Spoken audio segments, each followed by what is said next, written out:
you instruct us right now who's supposed to, So Jaden, you gonna say something first? Okay. All right. Well, I didn't know that I was going to be speaking tonight. But, Charlie. Buddy Doodle.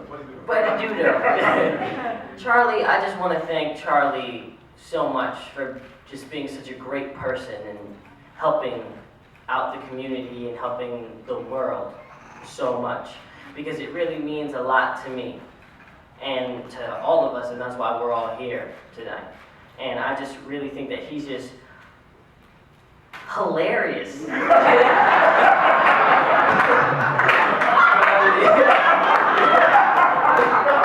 Probably the funniest person I know. But I just really want to thank you so much for everything. You just bring sunshine into my day. And I just want to thank you.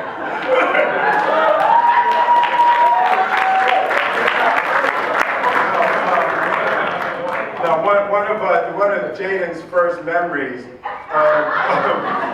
of Charlie is Charlie and my relationship has always been somewhat inappropriate. It's always been very, very competitive. Like we are, like if he's opening a Charlie Mack Center, okay, where's the Will Smith Center going to be at?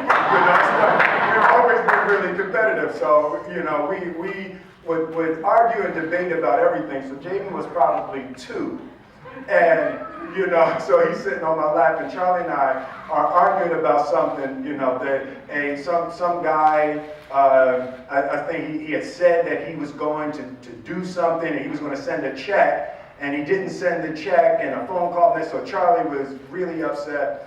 And we're arguing. I said, Charlie, it's like he has till Monday to send the check. I know he said he was going to send it on Friday, but contractually he has till Monday. He doesn't have to send it on Friday. He has until Monday. He doesn't have to send it. And Charlie said, but he do though. But he do though.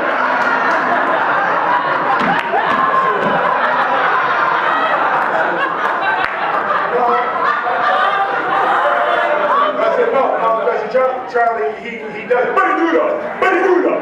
But he do though. Right? So Jaden is sitting on my lap and he's looking at Charlie and Jaden is saying, but he do though.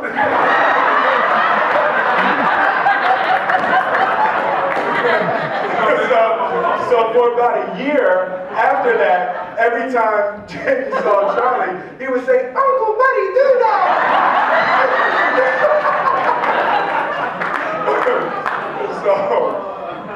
So that's the Charlie Mack that Jaden knows and grew up with. I've known Charlie for probably 26 years, right? And the Charlie Mack that you see before you is not the Charlie Mack that I grew up with. So for me, I'm up here like this is a transformation unlike anything that's ever happened in the universe.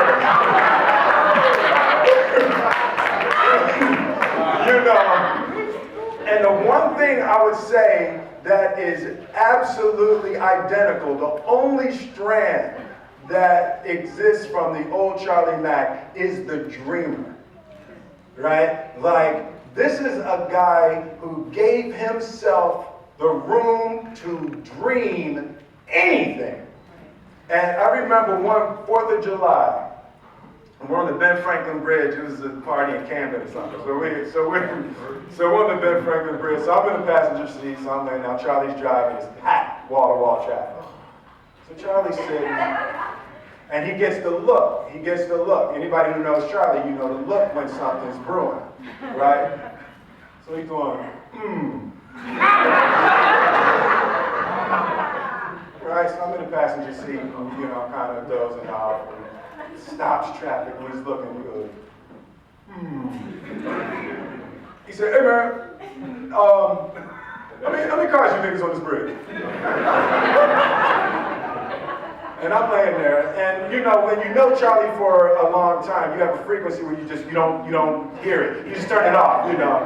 But a little bit of me was still on the Charlie frequency, so I said, what do you mean? He said, hey man, how many cars? How many cars do you think is on this bridge? And I said, I don't know, Charlie. I'm sure it's a lot of cars. And he said, like on a day, you know, holiday weekend, how many cars do you think come and go through this bridge? How many cars? And I said, Charlie, it has to be millions. It has to, you know, millions of cars, millions, I'm sure. So we're sitting there, and he goes, And he said, that'd be a good hustle. Right? So I should have let it go. I was trying to get off of the wavelength, but I didn't let it go. Because it's gnawing at me. So I said, what would be a good hustle, Charlie? And he says, a toll bridge. I had another opportunity to let it go, but I didn't let it go. I said, a toll bridge would be a good hustle. He said, yeah, man, you know, millions and millions and millions of cars, $2 each, you know, just imagine what we could make. I said, this $1 billion toll bridge would be a good hustle. And he said, well, not a bridge, a booth, just a booth.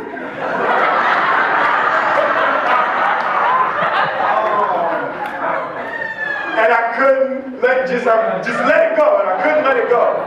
I said, Charlie, a toll booth would be a good hustle. He said, yeah, man, you set up a toll booth, you charge people whatever you want. I said, Charlie, what would you do when a police car rolled through your toll booth? And he said, oh, no, I was setting up on a deserted road. I said, you never make no money, Charlie.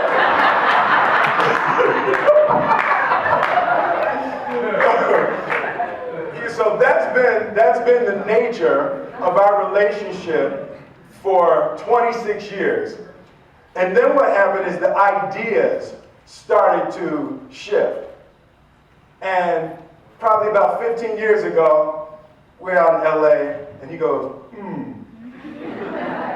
He said, hey man, do you think you could set up like a place, you know, like what if like on the weekends, you know, their kids would come, because you know that's when kids get in trouble. Kids get in trouble on the weekends. Like, what if you had like a building? If you had like a building with 2 buildings, you could get some buildings. And you know, he said, and kids could come on the weekends, because really, you know, they get off track, right? You know, if they you know, in school and they do anything during the week, then they could come on the weekends, and they could have a spot where they could just be safe, because that was the thing for me when I was growing up. I just wasn't safe, right? And because I wasn't safe, I had to do what I had to do to get safe. And I was like, and I'm like, that's kind of a good idea. You know, and Charlie, for at least 15 years, has been trying to figure out how he could create a place where kids could be safe. And Charlie, I support that with all of my life and all of my heart and my resources and my family. And I want to thank Marla and American Benefactor for adopting Charlie Mack Cares. And you know, people say it about a lot of people, but I can tell you from first-hand experience, like there's very few people you will ever meet in your life that care like Charlie Mack cares. So I'm honored to present you this award.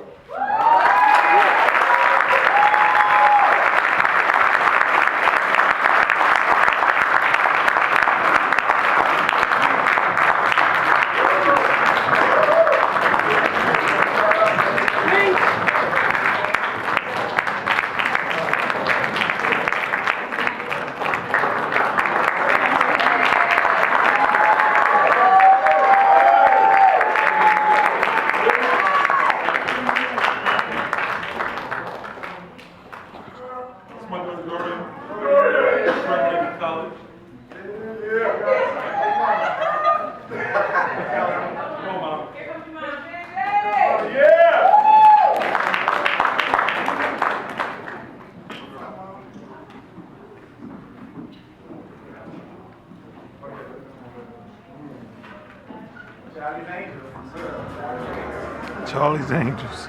I like that.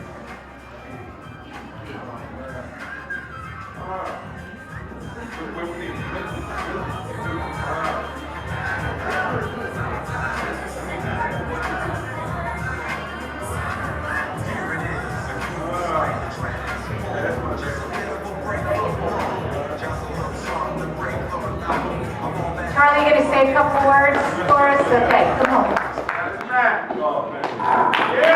Charlie, don't cry.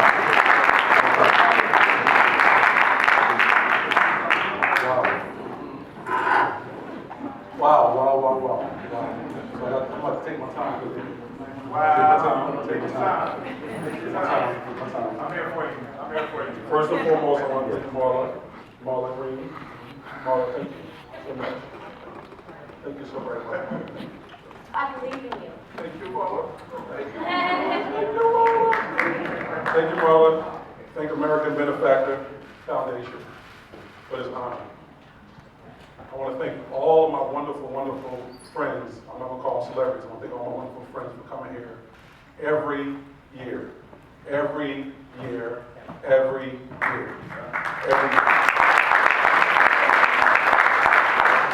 People always ask me, how's the weekend going? And I always tell them, I said, until each and every one gets back home safe with their family, then I can't tell you how it is.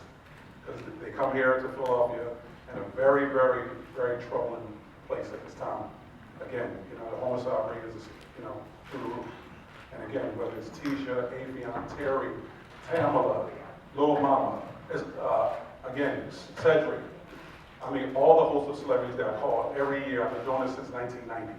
And again, like Terry and Rebecca said, this was a day before they was like, well, Charlie, we're waiting for your call. And the thing about, didn't even wait for me even, they were booking the tickets already. They booked their own tickets, they made their own hotel arrangements. We all right, man, tell us where we need to be at.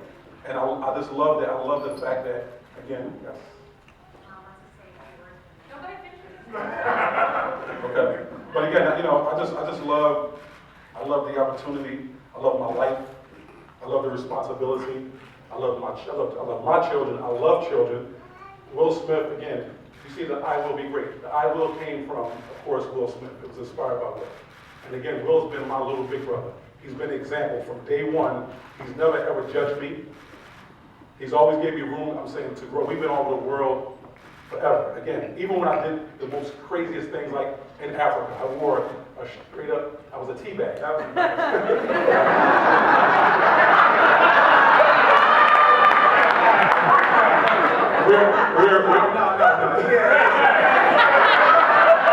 I forgot about that. We're going to Africa, and I said, Charlie, this is our first trip to Africa. We're going for Ali. And I said, don't believe the hype. It's not as bad as they said. No, I'm not going to get over there and catch him. He has a full neck suit over his entire body. Jumper. Over his face. A full neck. Jumper.